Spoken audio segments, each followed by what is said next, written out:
To defy the odds, you have to risk everything and take chances. At Old Nation Brewing Company, we did just that. From an unknown startup brewery to standing alongside national craft brands in just under a decade, we remain one of the last of the large, independently owned breweries in Michigan. Our beer is respectfully brewed using only the highest quality ingredients, and we don't cut corners. With the times changing for everyone, one thing that stays the same is Old Nation's respect for great beer and the people who love it. We're growing in cans produced and fans made. When you taste our beer, you'll know why.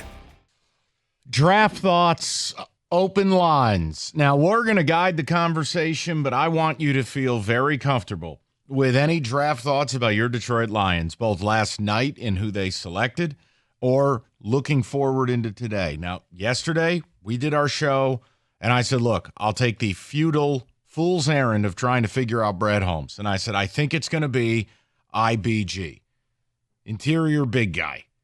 It'll be a D tackle or an offensive guard. I laid out reasons why, and I was specific about the type of defensive tackle, which is not a disruptor, but a space eater. And I gave you Kenneth Grant, and I gave you Tyleik Williams. These are the two guys, 330 plus. I wasn't going to give you the kid from Florida who's literally, big pun, might be 600 pounds, Watson. But those two guys, and they ended up taking the latter. I have no problem with it. DJ Reader's on one leg. Ali McNeil's dead until potentially Thanksgiving, and Onwuzurike's on a one-year deal. It's a problem now. It's a problem later. And here's the other thing. If people are going to go, well, I didn't see about a lot of first-round mocks, that's not Brad Holmes' board. That's why I got so sick and tired of listening to Mel Kiper have a psychological break every time somebody didn't want Shedeur. Hey, Hairspray, the teams don't value your effing board. Like, Brad Holmes' board is his board. And I'm going to trust if he likes this kid, yes, it fits a need. Yes, you win with the tip of the sword. You're picking 28th. How the hell am I going to get angry? I'm more than good with it, but I want your take. I know you were big on Doug's guy. Glaze Babin. No, but he was taken already. I know. So at that My heart broke. At that point, Mike, we were there, same team. I thought Simmons from Ohio State, offensive line, can come in, help this team. He went to the Chiefs, right? Yeah. Okay. But I like the pick. I'm very comfortable with it. And I don't think you can go wrong in the first round just drafting big people every year. You know, you addressed the defensive line, which is something that I've been begging for. But what did we say? Years. Everybody's sitting here pounding their beanbag about an edge. I said it's every reason Brad is not giving you an edge in round one. Yes. And I didn't think that they were going to do that because it made too much sense. But I guess he did the reverse of the reverse and actually went out and said, there you go. That was the madness and the genius of what we did yesterday was the whole, okay, we know what we want, Brad won't do. Okay, that's off the board. They're not going to do this. And we had like the Matrix up there. Right. And I go, interior big player. We're looking like every crazy person in a movie with like the photos and the strings attached to them. Like Charlie from It's Always Sunny. Yeah, like, okay, but if you do this, then he'll do that and we'll pivot with this. And it's like, okay. They went out there. I got no problem. Now, like, he was somebody that was projected to go in the second round, but if you had him up on your board, I'm trusting and it was probably one of those, I'm assuming if you're taking him, you're thinking that maybe Harmon drops to you or somebody else, and they didn't, but he was still there. Fine, look, we'll take it. There are very limited players that are 330, 340 pounds that are athletes. You can find gymongous players later in the draft, but they are strictly a nose tackle. They are strictly a space eater. This kid has some quickness. Just like Kenneth Grant does. Yes. You want that elite type of athlete, you have to take them there. Yeah. That player's not around in the second round. So I'm you're trusting. picking so late in the second round. It's not like Right. you're early in the second round. So I'm with you. Okay, real quick, 10 seconds. The other guy that I'm thinking, okay, if you do the reverse of the reverse, maybe Jihad Campbell. Maybe they'll go and get him. Oh, no, that's Howie Roseman. And then they passed on him, and I'm like, he's going to be an Eagle. He's going to be an Eagle. I'm telling Stoney, he's going to be an Eagle. If we did radio in Philly, you just cross off every non-SEC football player. They're only taking SEC guys and once on again, defense, at least. I mean, Rosen, he's my spirit animal. Like, I love his drafts. He takes everybody who I like. Great. But no, and again, look, guys, I will they take an edge tonight? I don't know that to be the case. What would I like to see them do? I mean, I'd love an interior offensive lineman. I think you just keep building your lines. Mm-hmm. And You do take the best available player because here's the deal.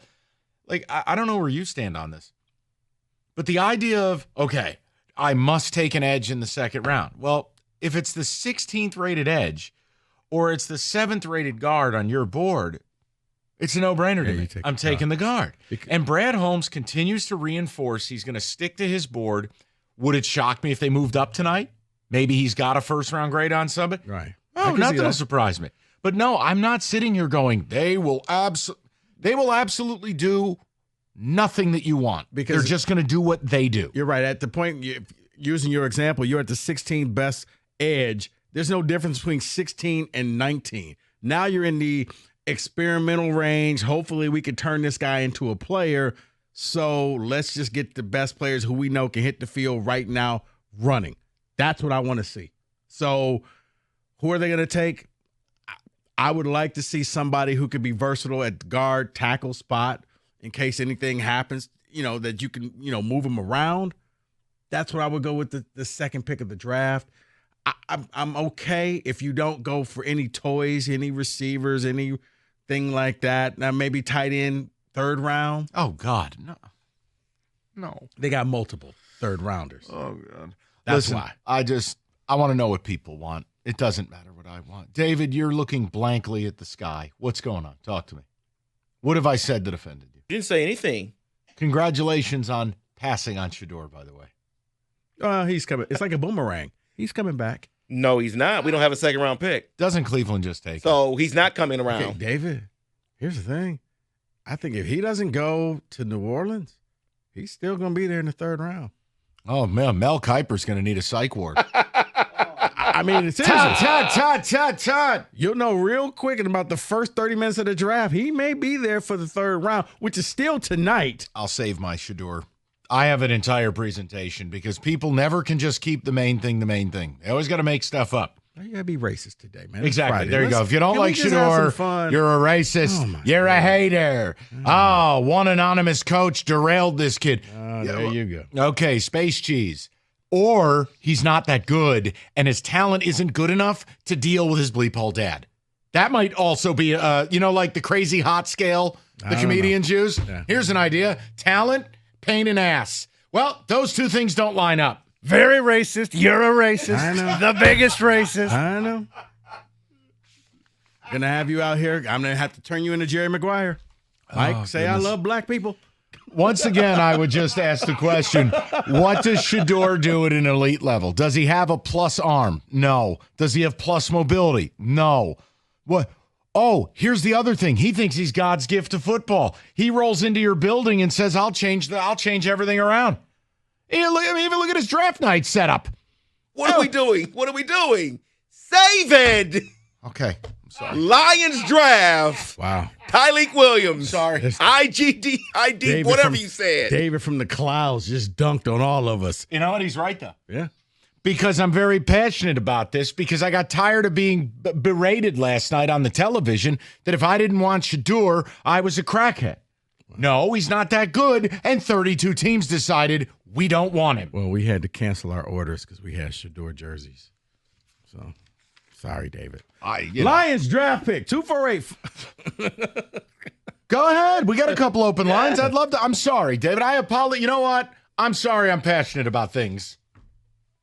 Maybe I'll just go at a slower pace. No, I'll tell you what. Let me just do easier radio for Mike, you. go Huh? ahead. Pat yourself on the back. Hey, David, how was your night? Tell me all about it. Let's burn a segment.